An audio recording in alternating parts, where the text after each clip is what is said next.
DJJ has recently had the opportunity to provide cognitive-based compassion training for youth in our YDCs. Why would we want to do that? I say this because I worked in the prison system for 6 years, on death row and maximum security. So I work with people who killed people. And some of those people killed their parents, others killed a lot of people, some of them killed their children. I'm doing exactly what you're talking about, mental training. And what do you say? And you know, what do you say that they're going to get out of it? What I say is, every man sitting here has a beautiful body. And you know how you got that body? Look at what you do in the yard for an hour a day. Look at what you do in your cell. You have an incredible physical discipline. There isn't a fat man here. The very discipline that we're talking about in this training program that you're in, we want you to apply to your mind, because what got you in prison wasn't your body, it was your mind. People that are depressed, people that have been abused early in life have very deleterious physical and emotional reactions to it. People with heart disease, if they have a stress response to it, are more likely to die in the next 5 years of a heart attack. We've shown that the more healthy young adults practice compassion training, the less of these upsetting emotional and physical responses they have. That you say, if you are always compassionate to others, there will be a moment you will be exploited by egoistic people or by outgroup members or by defectors, and you will be killed. Brains had not been really evolutionary wired for that. They had been wired for in-group, out-group distinction. We can show that in brain scans very easily. I put you in one situation. I just tell you this person's out-group. Instead of empathizing, resonating with the suffering, you have Schadenfreude and you rejoice. And I can bring each student in my lab into this situation. Not a psychopath, each nice student. So there is something heavily wired in us to have in-group, out-group as a survival instinct. How can we go to the next level of having no out-group at all anymore? This has to do with the rise of the triumph of individualism. People, 60 years ago, if you ask people in the street, there was a Gallup poll, 60% of people a priori trust a stranger. A priori, why not? Now it's 30% in Europe and North America. The children play 10 times less in the street. This is really based upon the idea of the individualistic drive that has taken place. It's me, how I feel, all these things driving on me. You should be number one, self-esteem, all these things as actually narcissism has provoked that worldview that modify public space, because everyone is just running in their ego bubble. That's why we need a more compassionate society. It's not just a society of saying, you're so sweet. It's like you feel the interconnection, you don't feel threatened, you feel safe, and therefore you are together. So it really has to do with individualistic society, with a society that is more based on cooperation, understanding, non-violence, and so forth. And that worldview will affect the whole atmosphere in public place. In America, it's very strong, and there are data to support that self-esteem and narcissism are growing and growing on scales which usually you would say they're already ill. Now it's normal. It's like narcissistic normal. Is it possible, if you don't even have self-compassion, can you begin to have compassion for others? In some sense, if you don't have a good, healthy, secure self-to-self relation,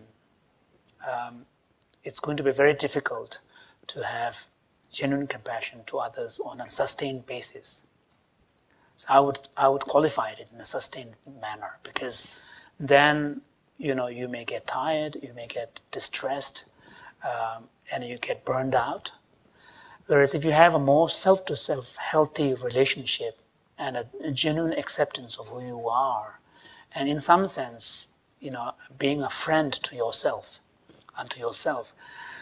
Once you have that, then in a sense, you have a much richer reservoir, and you are able to really kind of be more mindful and aware of not confusing someone's suffering with your own distress, and being able to be there for the other person, when you feel compassion for someone. Real enemies. Because what I want to suggest to you, and which in fact there's I think a good deal of scientific data for, is that our real enemies are not the people that we oppose or who oppose us. Our real enemies are the feelings of anger and hatred that those pseudo-enemies, those make-believe enemies actually create inside of us. And I decided not even to bother showing you the data, the thousands of studies that demonstrate that it's anger and hatred and these negative emotions that rob you of happiness, that set you up to get cancer and heart attacks. Less well known that even really artificial enemies like sports teams can kill people. So there's overwhelming data that in cities that have lost a major sporting event, death rates from heart attacks skyrocket in a day or two afterwards. It's only men, and women aren't dumb enough to go for this. For instance, I'll give you an example of the kind of thing a practice like this might do. Again, thinking about recent enemies. Remember when Osama bin Laden was killed, spontaneous parties broke out all over the United States because it had been such a trauma for us. The meditation practice might suggest something like, imagine you could go back in time to when Osama bin Laden was a little baby. And there's a beautiful picture of him as a little baby. If you could do that, would you kill him? Well, maybe you would. Because if you did, that might stop all these other people dying. But what sort of party would you have, and what sort of pleasure would you get as you slowly strangled him or killed him? Would you party over the body of that dead baby? That's the same Osama bin Laden. Right? Probably not. So basically, take a look. This is what we did. Okay, was that a man or a woman? Okay. Is the expression playful, comforting, irritated, or bored? What do you think? Okay, so there's some disagreement. Great. We did that to people before and after compassion training versus a health discussion group, and we found the compassion training increased the activity in brain areas that make you better at reading people's faces, those mirror neurons. And it also made people much more accurate at gauging people's facial expressions, which is a bedrock for establishing empathy. Another thing we've looked at so far is the effect of compassion training on how you handle stress. Because it turns out, we know from lots of studies, that when you get stressed out, you're less likely to be caring, you're less likely to be patient. We all know this, right? Took this and took it into a very challenging population about a year ago in inner city Atlanta, looking at whether or not foster children, this population has undergone a lot of abuse, a population that has really bad outcomes. 50% of foster children that age out of foster care at age 18 will be homeless in 2 years. Whether we could use this compassion training, we found the same thing. That in a place where we couldn't get pizza delivered to the place that we did the training because it was so dangerous. In that world, the more these kids practiced, the less they had of these really nasty stress hormones in their daily life. And we got some really wonderful testimonies. My favorite was when we was all over and we started asking the kids, well, you know, how did this affect you?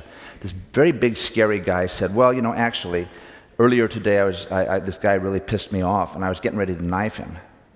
But then my equanimity got in the way. So I decided to meditate instead.